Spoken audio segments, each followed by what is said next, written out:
Bantuan dari masyarakat dan pemerintah Indonesia telah dikirimkan melalui Bandara Al Arish pada tanggal 6 November tahun 2023 dan telah masuk ke Gaza, Palestina pada tanggal 9 November tahun 2023 lalu.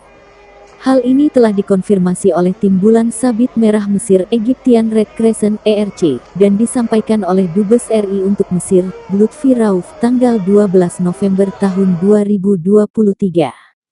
Sebagaimana diketahui, pada tanggal 4 November tahun 2023 lalu Presiden Joko Widodo telah memberangkatkan bantuan kemanusiaan dari rakyat dan pemerintah Indonesia untuk masyarakat Palestina di Gaza.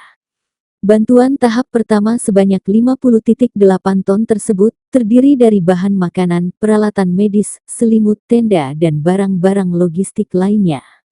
Pengiriman tersebut dipimpin oleh Wakil Menteri Luar Negeri Pahala Mansuri, dan telah diterima oleh KBRI Kairo bersama perwakilan ERC dan perwakilan otoritas Mesir di Bandara Internasional El Arish, Sinan Utama Mesir pada tanggal 6 November tahun 2023. Pada tanggal 9 November tahun 2023, tim ERC di lapangan telah mengkonfirmasikan kepada KBRI Kairo bahwa truk-truk yang membawa bantuan tahap pertama dari Indonesia telah berhasil masuk ke Gaza.